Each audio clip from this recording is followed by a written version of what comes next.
So what are you doing here, Nico? I'm going to run a Allen key drain plug, so... Okay, so this might not be a tool that, for example, people watching behind the camera might not have, so it's an Allen key socket? Yeah. Yeah. People at home, if that's a little bit tight, just give it a bit of a rap with a hammer. Just give it a couple of little knocks and a little... Just sort of...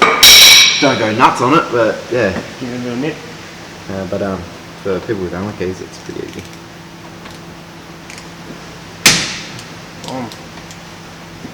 Tight as. Have you loosened up this one? So with oil draining, you just want to make sure you loosen up the filler plug, because it obviously drains easier. So you undo that, and then obviously undo your other one. It's just going to make it breathe and actually drain a lot better. Just like that, you can hear it obviously releasing the air already. So Might pull your diff breather off and clean it out. Yeah. Had a bit of pressure in it. So is this something? A little bit of pressure, it's not too bad, but the whole reason they've got a diff breather is to let the pressure out. Let the pressure out, so that they don't bloody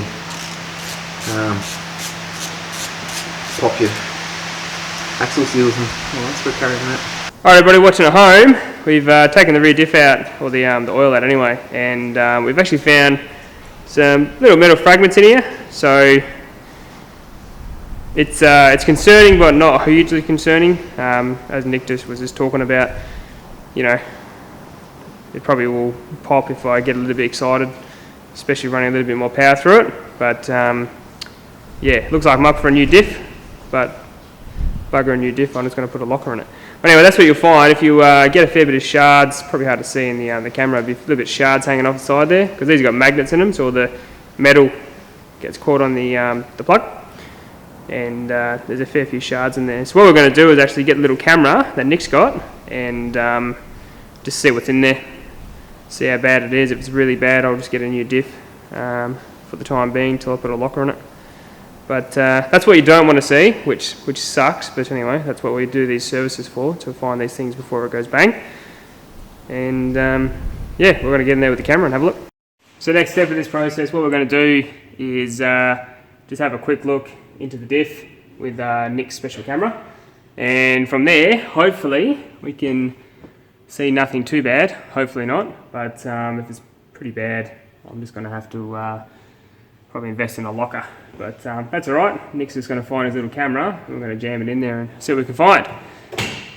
But this is the whole point, you service your car, so you can get on top of this stuff before you snap all your teeth off your gear, your diff. So really it's a good thing that we found it now and rather found it, you know, when I'm driving down a beach and I decide to shred some teeth off my gears. So but yeah, in saying that, I mean, it's had a pretty hard life. It has done, what, 90,000 Ks, and I'm going to say probably 20,000 of those have been off-road, because it has had a pretty hard life, this diff. So I'm, you know, expected a few things to be wrong. Can't be all perfect, but we'll see what happens. So let's get this little camera inside this diff and see what happens. So this is a little cool device that Nick's got. It's just a little camera with some lights on it. And what that does, it allows you to sort of put in small places like the diff, and hopefully give us a bit of a reading on what's going on in there. And I believe it connects up to your phone, doesn't it, Nick? Yep. That's cool. Wi-Fi, yeah. It's very cool. So we'll see what it brings up.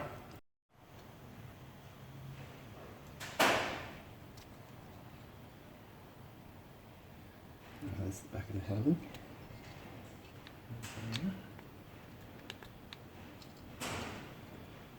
So as you can see there, that's what we're looking at inside the diff. And he's got a little camera in there. So it's a cool little device. What'd that see about? I think it was $120. So cheap chips to find out if there's a massive thing wrong with your diff. Check the other side now to see if we can find anything majorly wrong. As you see, there's the diff gear. Yep. Just spin the wheel for us.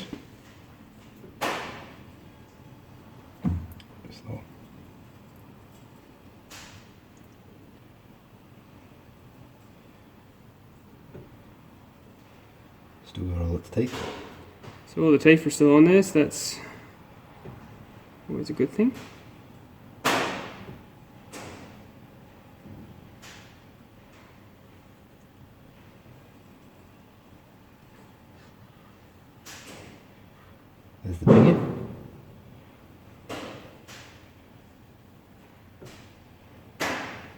Pinion looks alright.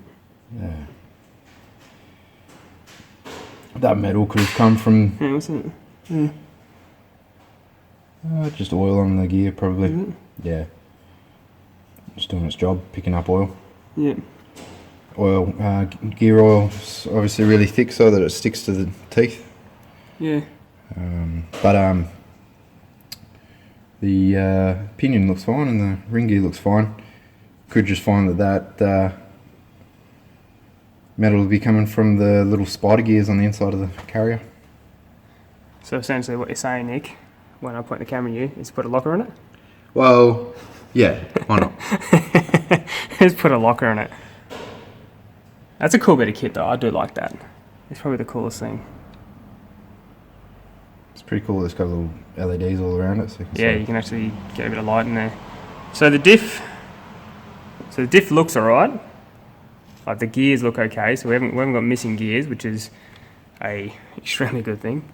So on my drive home, I'm not going to lunge my diff, but you reckon it might be spider gears. So we're talking about the sections in here. That's where the spider gears is, sort of here. So in the centre of your diff carrier, you've got the little gears that connect your carrier to your axles, and they're driven off so your pinion comes into the front of the diff.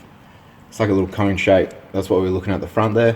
And the ring gear runs off the side of that and turns the in motion to side motion. Yep. And the little spider gears on the are bolted. So the ring gear is bolted to the carrier, and the carrier has the bearings either side the little spider gears sit on. Yep. And the spider gears are on the ends of the axles. So your axles will have a spline, and the spider gears go over the spline and are driven off the carrier. So I think is those spider gears are the one just getting wear on them. Yeah, they're the smallest part of your whole diff. Yep. And because obviously got the bigger tyres on it, Yeah. they're probably making it a little bit premature, which is obviously one of the downsides of bigger tyres is things start breaking. Yeah. But upside is it looks wicked. But anyways, that's a bit of a 2-minute education on how your rear diff works. I'll put up a photo of how the diff actually operates in a LSD. So everyone playing at home can have a squiz. Also, this guy up here, this little thing here is the actual diff breather on an MN Trident, which is actually a one-way valve. But as Nick was saying, to remove that and put a line in there. So what we're going to do eventually is pull that out, and I believe with these you have to put a lug in there to actually make it work, because if you take this out, essentially it's a big hole in the diff. And I'll take that out, put a breather up there, because there was a little bit of pressure in the diff, which is not ideal. But yeah, eventually I'll just put a diff breather in there. But again, these are things that you pick up when you're doing a service, which is actually a pretty good thing, to be honest with you. So we'll refill this back up, and we'll get on our way onto the engine.